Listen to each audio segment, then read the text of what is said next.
Hi dear viewers, Display Repair here. Do you have a car that has a dual mass flywheel? Well, if you do, then one of the questions that you'll ask yourself sooner or later, if you're good around cars and if you're into car maintenance, and take care of your car, one of the main questions you'll ask yourself is how long will the dual mass flywheel last, and can you do certain things to prolong that period of how long it lasts? Well, in this video, we'll be talking about that topic since, the dual mass flywheel is a very expensive part. It is a major investment in your car. When it happens, it is, I think, after repairs like a bad head gasket or a complete engine overhaul, it is the most expensive repair on your car. So we'll be talking about that and, in fact, a couple of ways how you can extend the life of the dual mass flywheel or at least make it last until its service interval. So stay tuned.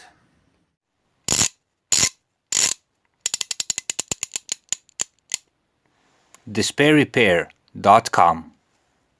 Be sure to visit us at our website DespairRepair.com, where you can find more useful car and driving tips. Before we start, I would just like to recommend our other video about what happened to me with my previous car and the dual mass flywheel. In that video, you can see the most common symptoms of a bad dual mass flywheel. I think those symptoms are general for most cars out there. And besides this, you can see, the epilogue of the whole story and how much it cost me to replace it and all the other conundrum I went through. To see the video, I'll leave a link in the corner of this video and in the video description. And I think if you doubt that you have a dual mass flywheel problem, if you're having second thoughts whether it's the problem or not, that video may help. One more thing you should know, and I would like to be clear on this, that whatever tips you use, and even if you use these tips that we're going to show you, you're going to have to change the dual mass flywheel sooner or later. Okay, it's simply how things are. Unlike the single mass flywheel, which lasted for as long as the car, it is made out of one part, it is one solid part of steel, and there is no problems with it. There's nothing to go wrong. But the dual mass flywheel is made out of two plates, and it has parts between those two plates, springs, bearings, and everything else, which complicate the whole situation. And it is a how should I say, handy invention, but the lifespan of the part is seriously reduced opposed to the single mass flywheel. The service interval is something like 200,000 kilometers or 100,000 miles. Know that sooner or later you're going to have to change it. With the tips we're going to show you, you're going to seriously prolong that period and make sort of a delay of the inevitable. If you drive like a rally driver, you will seriously reduce that period. The first and by far the most important tip I have for you to extend the life of a dual mass flywheel is to avoid exhibitionist driving. What do I mean by this? Well, if you're a person who likes to do, for instance, burnouts, donuts, I think they're called that way. If you like to pop the clutch, press the gas pedal, so there is fire coming out of the tires and smoke and whatnot, then know this: you will cut in half the service life of the dual mass flywheel for sure. Okay, that is almost certain. In most cases, if you're really enthusiastic regarding this kind of driving, 2/3 of the service life will be gone. Again, the dual mass flywheel is a device that has springs and a bearing inside. It has two plates, and every time you pop that clutch, press that gas pedal, you have lots of torque. On modern diesel engines. Every time those springs suffer a lot of pressure, a lot of compression and everything else. And if you do this a couple of times, the dual mass flywheel will start failing. After that, even if you drive normally, after some time it will completely fail. So avoid this kind of driving. If you like this kind of sort of rally driving and everything else, then have a spare clutch set in the garage. You'll have to change it for sure. Another thing regarding how to use the clutch: keep your foot off the clutch. And this will not only prolong the life of the dual mass flywheel, but the clutch set altogether.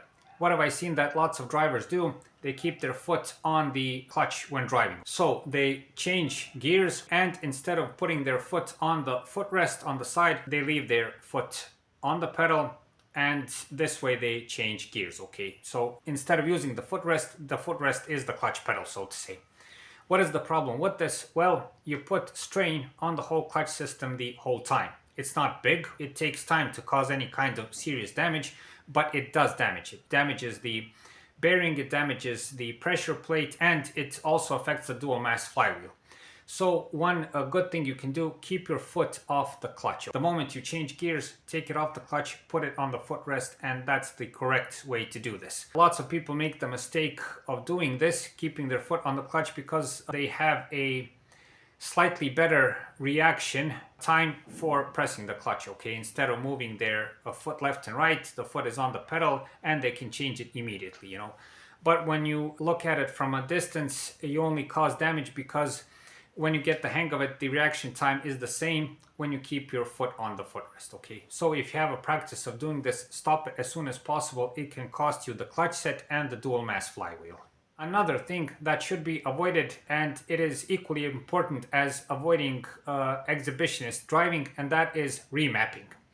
Now, remapping is a very popular thing, and from what I've seen, and take this with a grain of salt, I'm not into the remapping thing, and I don't have much knowledge on this matter, but from what I've seen, lots of people take a remap for 20 to 50 horsepower.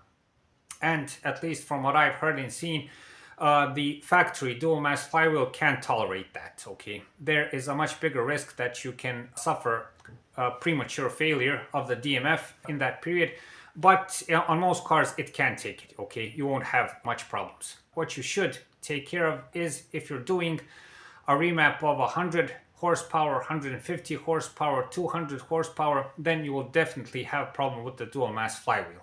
Now, I don't know if there are kits for this, if there are more resilient dual mass flywheels that you install and solve this problem. I really don't know that, but if you're gonna leave the factory one, know that you're gonna have problems very soon because of the higher torque, because of the higher revs and everything else. Another thing you should take care of is to make sure that the engine runs properly, okay? So if the engine runs rough, if you have problems with misfires, if you have problems with bad injectors, with EGR valves and them clogging up over time, with the injection system and everything else, which is pretty common with higher mileage engines, solve that as soon as possible, okay? All of these affect how the engine runs. If the engine has a rough idle, if it doesn't run smoothly, it will affect the dual mass flywheel in all kinds of ways, okay? There will be extra vibrations, there will be extra strain because it's bolted to the crankshaft. So the best tip on this part would be to keep the car maintained properly, and if you do regular maintenance, regular cleaning and everything else, you will seriously improve the lifespan of the dual mass flywheel. And dear viewers, for the final tip I have for you, and that is, if you have to change the clutch set, be sure to use quality parts. Now, why am I telling you this? Well, when you have to change the clutch set, it does not mean you have to change the dual mass flywheel also. Why do people change the dual mass flywheel at the same time? Well, because they want to avoid any kind of risk, okay? Mechanics also like to do this because it's a big job to take off the transmission, big, costly, timely job, and when you do it once, you want to finish with it. And people do this because they want to avoid a dual mass flywheel failure in like 10,000 kilometers after changing the clutch set and having to pay for the whole repair again. They change the whole set. Back to the point of the tip, when changing the clutch set and leaving the dual mass flywheel, use quality parts, okay? Use clutch sets that are made from renowned manufacturers that have a guarantee possibly on them, and do it at a shop or dealership that does the whole job responsibly and gives a guarantee. So all in all, there's a good chance if you drive normally that you'll have to change the clutch set and the dual mass flywheel is still good. When this happens, make sure to buy quality parts. So dear viewers, those would be all of the tips for extending the life of your dual mass flywheel. Tip number one is, above all, the best advice, and if you apply it properly, you will at least get the full service life of the dual mass flywheel. It will not fail sooner. See what kind of flywheel you have on your car. When you know what kind of engine it is, the type of car, you can find easily if you have a dual mass flywheel or not. For the end, I must say one thing that is not related to this, but it is the golden advice regarding any topic with the dual mass flywheel, and that is, if you have a car like that, sell it on time. Okay, and you will save yourself from a lot of trouble. The biggest problem regarding the dual mass flywheel is in fact the cost, okay? And you don't know what's worse. If you buy a new car and you run it to 200,000 kilometers, you're going to have to invest some serious money into a car that you will perhaps want to sell, and that's just money thrown away, essentially. Of course, it is the proper thing to do because the future owner will have a good dual mass flywheel, but it's your big loss. What's even worse than this, if you drive a higher mileage car, an older car, especially one that doesn't have a good price on the market, investing a couple of thousand of euros in a new dual mass flywheel and a new clutch set is simply, it's not economically sound. And I do not know an owner out there that doesn't cry after that kind of money. Essentially, in lots of cases, trust me, that's at least the case in my country, the worth of the car is the worth of the dual mass flywheel and the clutch set. That's the proportion of the catastrophe. So with this I will conclude. Thank you very much for watching. Thank you for your time. If you have the patience, time and will, watch our other videos where you can find other, I think, useful videos about simple car maintenance, driving and other car related topics. Thank you very much for watching and thank you for your time.